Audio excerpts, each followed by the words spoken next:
Hey everyone, thanks for joining us in the Trail Encounters for our very first episode. First one. And we are going to talk about today something that is a fundamental question that we've been seeing so much of late, and one over the years has just really expanded. True. And it's all about trust. So before we get started, we would really appreciate it if you will like and subscribe and tell everyone you know about our new podcast.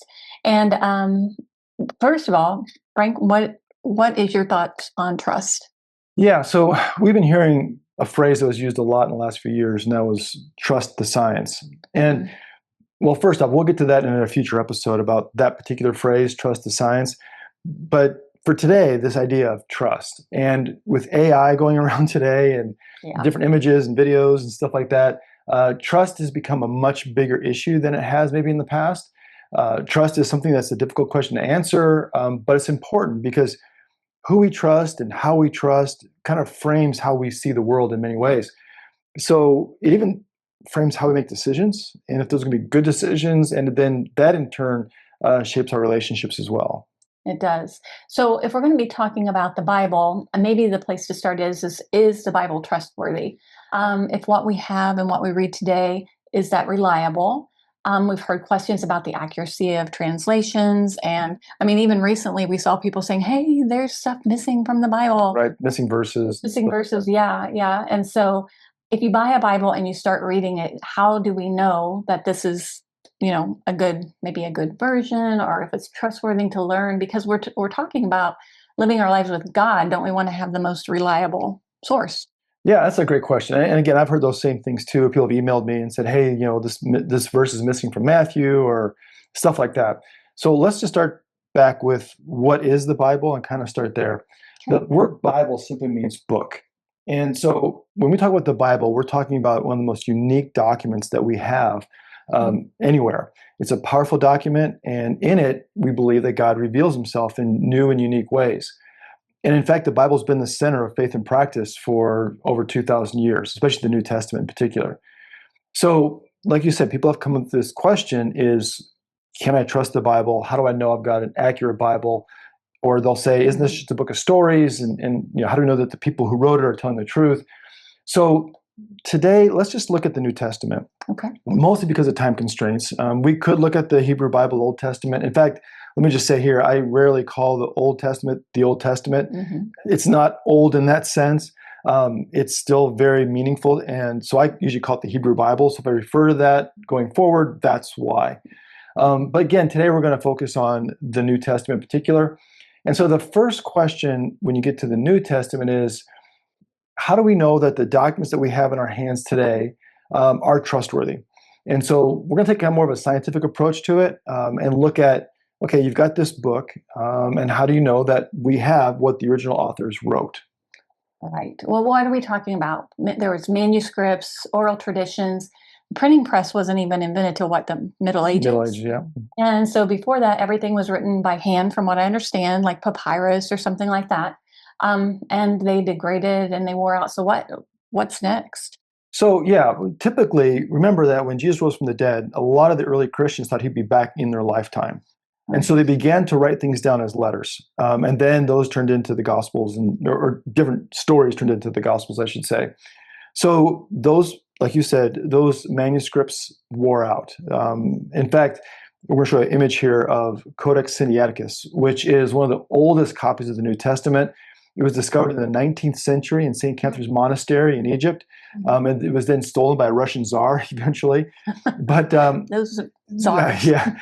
But it was very, very delicate. And so because of that, these books, degrading and so forth, they had to make copies. And so you had copies made of copies, made of copies, made of copies. And so it's not surprising that we don't have original documents of the New Testament. We have copies of the original documents. And so the question is, before the printing press, how do we know that those manuscripts reflected what was in the original documents? So there are three main characteristics or criteria that we use to see if a document's reliable. And that's with any document, not just the New Testament. And those three characteristics are, one, we want a lot of manuscripts. We want a high quantity, if you will, of manuscripts, lots of copies, so we can compare them. If there are differences, why are there differences? So did one author correct the grammar of a previous author? Did one author try to make something simpler than another? And in fact, if you look at a Greek New Testament today, you'll see at the very bottom of the page what's called apparatus. And that apparatus lists out all the different copies and what was different between the different copies. So you want a lot of copies to be able to compare and contrast with and see what may have been in that original version. The second one is variety. We'd like to see them from all over the world. We don't want, one coming from one particular source, right? We want to say, well, how was it spread across the world? And when you see these different languages and how they translated it, what changed? Did anything change? Again, getting back to as close as we can to the original. Did they point to a common source is the big question. Right. And then the third criteria is we want old or early. So the older we go back, the closer we're going to get to the original manuscripts. So we have copies of first century documents, for example, in the New Testament. So the closer you get to the original, the less errors you have, right? It's like the game of telephone you probably played as a kid, right? Or I did. Or being married, I guess, is the same thing where you tell someone something and then it changes as you go along through time. Not that it happens with us, of course. It never happens. But these three criteria look toward accuracy. How accurate is the text that we have today? So just for a moment, let's take a look at some other sources other than the New Testament and how they stack up. So for example, Caesar's Gallic Wars. It's the history of Rome, the expansion of the Roman Empire. It was composed between 58 and 50 BC. We have 10 copies. 10 total? 10 total copies of Caesar's Gallic Wars. Variety, they're found all over Europe, which is good. Oldest and early, it was written in 50 BC. We have copies from 900 AD, so AD 900. So you're looking at a 1,000-year gap, right, between the original. Get out my calculator. Yeah, 1,000 years is a long time. Now, that's one example. The best example, and you probably read Homer's The Iliad, probably when you were in high school or college. Most of you know that, the story of Troy and the Trojan horse, yeah? Okay, so that was written about 900 BC. So think time of Solomon in the Hebrew Bible. Okay. We have 600 manuscripts, a lot more than 10. Okay, 600 manuscripts. Again, widely scattered, so it's a good variety. Early and old, we have copies from 400 BC. So about 500 years from the original to when it was written, we think, to our earliest copies. So we went from 1,000 years to 400. And that's the best we have. And everyone agrees that we have Homer's Iliad. No one's like, oh, there could be a different copy. They say, yeah, this is what we have. As far as its accuracy, there's about 15,000 lines in the Iliad. And about 0.5% accuracy between different copies. So again, it's really good. You've got 0.5% accuracy, about 80 lines that are in question of 15,000. Again, and no one questions that document, right? Right. Well, okay, so then what about the New Testament? So the earliest written document in the New Testament that we know of, or we believe, is 1 Thessalonians, written in the 50s. Not 1950, but the 50s. The Gospels were written about 50 years later. Well, let's say between 60 and 50 years later. Okay. The New Testament scholar Bruce Metzger, he was asked one time, how does the New Testament tradition, as far as the manuscripts and so forth, these criteria, compare against Homer's The Iliad? And he said, well, it's sort of embarrassing. And what he meant was this. There are 24,000 copies of the New Testament. Not 10, not 600, 24,000 copies. Oh, wow. They're from all over the world, from France to Russia. And like I said earlier, the oldest complete copy is from Sinaiticus. That's the oldest complete New Testament we have. Okay. How old are these manuscripts? Some are within 25 years after composition. We're talking not, again, 1,000 years or 500 years. 25 years is some of the earliest manuscripts we have to some parts of the New Testament. We have hundreds and hundreds of copies that are between 200 and 400 years afterwards. Okay. So all these copies are really close to when the originals would have existed. Clement, who wrote in AD 95, was already quoting parts of the New Testament. So he's already quoting from it in 95. So it was clearly out there. Exactly. So when we compare these ancient manuscripts like the Iliad, Caesar's Gallic Wars to the New Testament, it's not even a competition. It's not even close. Now, as far as accuracy of the New Testament, about 0.2%, 1/5 of 1% of the New Testament is even in question. And those questions aren't even related to anything of doctrine or something like that. It might be, words is different here and there or something like that. Okay, so nothing doctrinally. Nothing doctrinally. It could be something as simple as, Matthew corrects grammar from Mark or something along those lines. Right. Okay. So again, that's 40 lines of 20,000 lines. So that's, again, the accuracy is there. Okay. So if we know what they wrote, can we trust what they wrote was accurate? I mean, it kind of sounds like you're saying that we can. Yeah. So what we're saying is we know that what we have is reflective of the original documents. Again, within 0.2%, right? Okay. So the first key question when answering is the stories of the New Testament accurate? So again, if we know what they wrote in the original documents, how do we know that what they saw is what they wrote? Okay. Right? So they're telling these stories from person to person, and how do we know that's what gets recorded? So the development of the New Testament is quite different than other religious documents. Now, I'm not going to comment on those because I wouldn't want that done to me. I'm not an expert in those documents. So let's talk about the New Testament in particular here once again. Okay. So here's how it was unique. It didn't just appear. It wasn't handed down from God, so to speak. It was developed by people, right? Right. God acted in the world, and they were telling their story. And the canon, which is kind of the collection of the 27 books of the New Testament, we call that a canon. Those 27 books were developed over time, about 350 years before the New Testament was kind of like codified as these are the 27 books of the New Testament. Mm-hmm. So they used the books that best reflected their experience with Jesus and best reflected what they were taught about Jesus. Okay. And there were other books that were out there that didn't make that, right? So again, the biggest difference here is that the New Testament is interested in the who the book talks about, not the book itself. Okay. What I mean by that is we follow a person, Jesus of Nazareth, who rose from the dead, is still alive, and still teaches. Mm-hmm. And so that is who we follow. The book teaches us about him.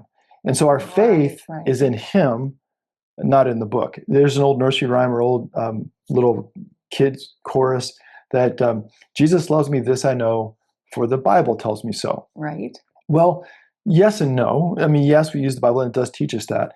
But it's the living Jesus that also teaches us that too. So we can't forget that we put our trust in a person, not in a book. But the book points us to that.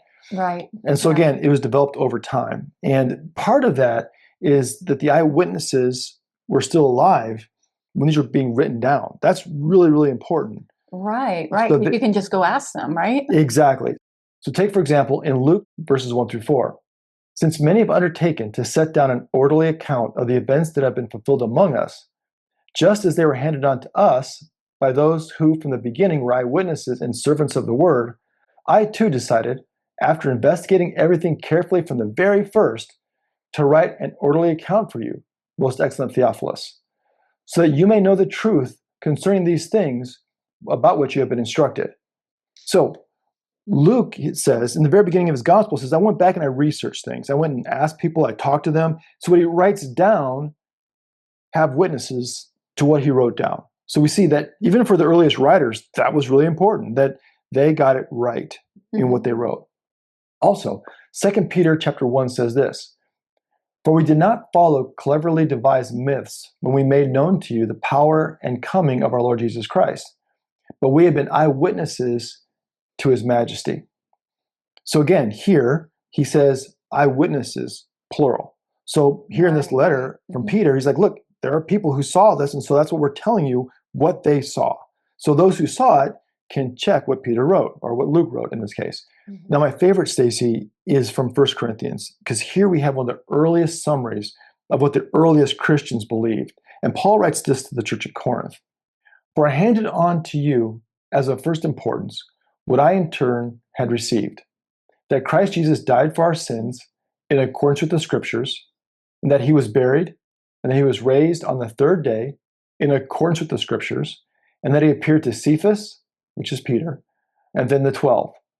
but he appeared to more than 500 brothers and sisters at one time, most of whom are still alive, though some have died. Well, that's pretty interesting about saying that at the end, that most of whom are still alive, yet some have died. I guess that's his way of saying what? Go ask him.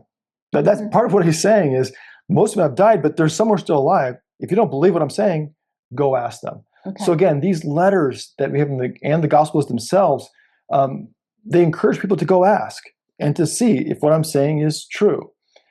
So let me give you an example. Years ago, I think it was around 2010, we had the BP oil spill, Gulf of Mexico. Right. It was all over the news, big deal. Everybody knew about it. If I had told you, hey, Stacy, I don't know if you know about this, but the way that happened was aliens came down and shot lasers at the oil rig and blew it up, you'd be like, no, like, dude, that I was there. It never happened. That's what he's saying, right? Same thing here. That what they wrote about Jesus coming back to life, being resurrected, happened. And so if you don't believe me, go ask those that he appeared to. So that's something we want to look at here. Well, I know for me that being able to go and ask somebody like, "Hey, is this true?" would be really important. So that's a really interesting thing that I guess I never really. I mean, I kind of knew that, but I didn't know that either in the Well, Bible. it goes back to trust, right? Who do you go ask? When you have a question, even in the news today, you're like, did that happen? You're going to try to find someone that you actually trust, which is more difficult today than other times, but still you're looking for someone that you can trust. In that way, there were many witnesses in the New Testament. There's these 500 we talked about and others. But notice that there's not just one or two human authors that you have to trust that they got it right. There were a lot of people, a lot of different books, a lot of perspectives, all saying the same thing. And so that adds to the trust as well. Now, going back to the 27 books of the New Testament, like I said, there were other books out there. A few years ago, there's a book came out called The Da Vinci Code. Right. I didn't see it. I didn't read it. I had to deal with it when I was in ministry.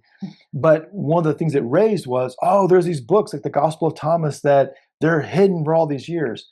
They weren't hidden. They were rejected. And so they looked at, and I've read these books. I've read a lot of them. And you read them, you're like, yeah, that is not even close. What ended up happening was other groups of Christians, like the Gnostics, they began to put other stories together about Jesus's youth or Jesus, for example, playing with some mud and turns them into pigeons who then fly away. Kind of these weird supernatural stories that don't really coalesce with what we know otherwise, right? Correct. Yeah. So in that sense, they said, no, not that stuff. That's taking us too far afield. And notice too that we have 4 gospels. There was an attempt at one time to make one gospel of the 4. And the early church said, no, each of the 4 gospels has a different perspective on the same events. Right. And their perspective is important. What they were trying to highlight and what they were trying to say and who they were saying it to was important enough to leave them side by side. Well, and I know for me, like knowing that Luke was a doctor, he has a totally different perspective on things than, others. Yeah, and like Matthew is writing to a Jewish community, so he brings a Jewish flavor to the gospel, to what they would understand.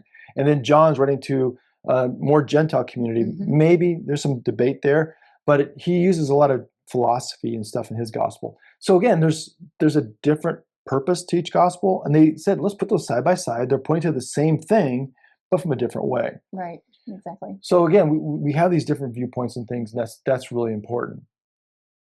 So something else about the stories that have always kind of been interesting to me is that the Bible tells stories about the disciples and those there that really make them not look so great. I know for me, I wouldn't want that in there. That's another thing that is really important, looking at the trustworthy of the stories. So who writes these stories? Well, it's not Jesus himself, right? It's the apostles, those who were there, those who saw it. And yet when you read their stories, they don't look good in the stories, right? And a lot of it, yeah. Yeah, James and John call down fire from heaven on people, and Jesus is like, no, that's not what we're doing. And Peter denies him 3 times, which, by the way, who told that story? Peter did. Right? Paul tells his conversion story at least 3 times in the book of Acts. And so we have these stories. Well, another example, by the way, is in Matthew 28. Jesus resurrects. He meets them in Galilee, and he appears there on a hill in Galilee. And what does it say? Some doubted. Like, they included that in the gospel, that he's like standing right there in front of him. They're like, yeah, I'm not real sure. But why would you include that? because it was a big deal. It was difficult. And even for them to see him there and to struggle with that. Yeah, the But cognitive dissonance, I guess. yeah, exactly. So how do you deal with that? And so they include that they say, look, it's not about us. We're not trying to start a religion. We're not trying to get followers. We're not trying to make ourselves look good. In fact, we're going to tell you about all the dumb stuff we did because it's not about us. It's about Jesus. And so that's another evidence that we have that they were willing to tell their own stories, even if they look bad in them. And that's really important. Yeah. Now, one other story that I thought was really interesting is in the book of Acts. Paul's on trial. He's being taken to Rome to stand trial before the emperor, at his request, by the way. Along the way, he meets with the governor, Festus, and King Agrippa, and they're kind of giving him a trial of sorts. They're more trying to figure out like why he's on trial in the first place. It's a long story. Book of Acts. I encourage you to read it. It's great. But in there, Roman governor Festus, he speaks up to Paul and he says this in Acts 26. You are out of your mind, Paul. Too much learning is driving you insane. But Paul said, I am not out of my mind, most excellent Festus, but I am speaking the sober truth. Indeed, the king knows about all these things, and to him I speak freely, for I am certain that none of these things has escaped his notice. For this was not done in a corner. So Paul's clear. He's like, look, everyone saw it.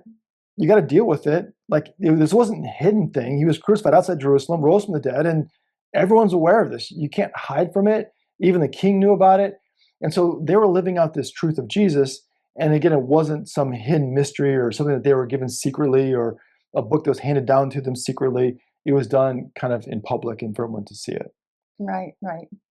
Well, I know that, so here we are centuries later, and we have our English Bibles.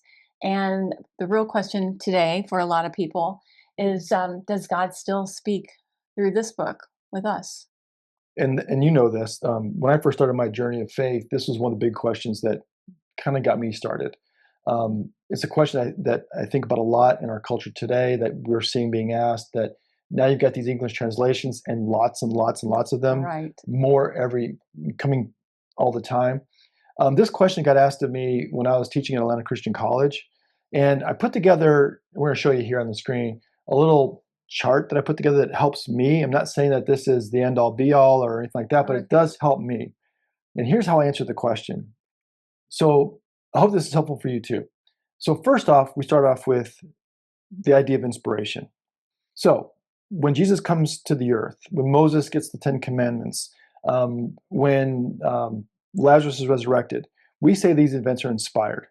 God did them. Like, they don't happen any other way. Jesus cures a blind man. That happens. That's inspired. They then tell those stories. We call that oral tradition. So someone says, did you see what happened over there? This is what happened. And they tell that story again and again and again. Eventually, they get written down. For one reason or another, in a letter or in a gospel, they get recorded for future generations. Then we mentioned earlier, those original documents get copied because they wear out and they got to get passed on to someone else. So they copy them and they copy them. And then they defined, okay, of these copies, what's in and what's out. So the church decides in the 4th century what documents will be in. 27 books of the New Testament, that becomes the New Testament itself. Okay, eventually, though, those get translated into Latin, with the Vulgate, into English, and then into a lot of different languages. And then those get printed with the printing press. They have commentaries added to them. They have verses and chapter numbers added to them, which are also considered in a way commentary in my view, because you can divide a particular text by a verse and kind of add your own way of dividing it up, which we'll get into that at some later date as well. So again, you have copies, they're printed, commentary can now go on. And then today you get phones and computers, and eventually somehow it ends up to Stacy, sitting at her desk, wanting to study the Bible. Here's the key. When you sit down to read the Bible, you open it up, there's a prayer you can pray. God, help me see the wisdom in your word, right? Like, if Jesus is still alive, which he is, and he still teaches, which he does, and his spirit is still with us, then we ask him, like, help me to cut through the 2,000 years of what's happened to this moment. And so we trust God to help us to see the wisdom, and also trusting in those who have gone before us to have done so accurately. So, in a sense, at the very beginning is God's inspiration, and when you're sitting there reading the Bible, is also God's inspiration as well. Hmm. And so that's an important part too. That we should, as readers, be inspired, meaning that we should read the Bible with humility, honesty, integrity, with openness, asking questions, studying, so that we too can be inspired readers of the God who acted in the past and trust that He's still acting today. Mm-hmm. Now, something else I want to add here is if we're inspired readers, that means that we're part of the book in a sense. That That's interesting. We're part of God's story, right? That God's story isn't told in a vacuum. We're telling it to each other, which is why small groups and studying together is so very important. It's not just kind of you and the Bible alone in your closet, that we get to share this with each other. So you are telling the story of God to those around you. In fact, I would say that the first Bible that people read will be you. Right. They're going to see your life, and that's going to help them lead them back to the scriptures. Abigail, our daughter, our oldest child, our daughter, bought me a book for Father's Day a year or two ago, and it's called Dad Stories. I don't know if you remember that. I do. That's sweet. And I thought, gosh, am I that old? Like to leave a memoir? You are. Oh, thank you for that. You are older than me, just by the way. You don't have to text. I know. But I thought, okay, that's kind of cool though. I get to tell my story in my own words. Like I can put my story into this book and give it to my kids and her kids and so forth. So that's an autobiography. Here's what's interesting. God did not write an autobiography. Mm-hmm. He did not write his own story and say, here's my story, because I don't want you to mess it up. Here's my story. The God of the universe gave us a biography. Mm-hmm. He said, I'm going to come and do things in the world, inspired things in the world, and I want you to tell my story. That's a powerful aspect of trust, right? It is, yeah. That he allows us to tell his story. That's why I say you may be the first Bible that people read, because he's telling his story through you, as did the authors of the New Testament and those who copied it and those who translated it and those who printed it. Which, by the way, I forgot to mention this, I won't say it here. When you do read your Bible, I really encourage you to have more than one translation. Right. Okay, because there is a range of translations. Some are more literal, like the NAS, New American Standard, or the King James Version. Kind of in there would be like the New Revised Standard Version is a little, not quite literal, but a little better English as far as understandability. And then there's all the way to like the Living Bible or the CEV or stuff like that, where they're more paraphrases. Not that those are bad things, they're very understandable. That's a good thing if it helps you understand the Bible. But you also want to have at your fingertips other translations as well to compare against. If you have a question or things you want to really dig into, have that literal translation nearby so you can refer back to it. And there are things sometimes that get lost in translation, if you will, when you get to more ones that aren't quite as literal, because they may miss some of the intricacies that are going on in the text themselves in the original languages that can kind of get lost along the way. So have multiple translations. That's easy to do these days because you can have it on your phone. You can have all kinds of translations on YouVersion or Logos or whatever you're using there. So here again, multiple translations, but more important than that, you be the Bible that people read. Well, thank you so much for joining us on our first episode today, talking about, trusting the Bible, and hopefully we've given you some clarity on that. If you are interested in studying the Bible more thoroughly and just maybe even going through it in a year, we have our book, The Trail itself. Online, you can find it, and it is free to do there's a podcast with it that Frank explains some of the text. But we also have this particular version that is a book form, which when you write down all your thoughts and all of your questions, you have a legacy for your family. So that's one of the best things that comes out of this. So just another tool for you, which is really what our heart is to provide tools for deeper understanding of the Bible. And so please like and subscribe. And we thank you for joining us. Yeah, and if you have any questions at any time, please go to our website, purpose-press.com. That's purpose- with a dash, press.com. There's a contact us page there. Fill out that form. We'll reach out to you directly and see which ways we can help you as you begin this journey with God through the Bible and with us. Oh, and don't forget, they can submit questions that we will answer here on encounters. That's right. So if you have a question that you've been wanting to have asked, go ahead and include that in that little contact form or email us. That's fine too. And we'll do our best to answer your questions right here on the Trail Encounters. And we'll see you then.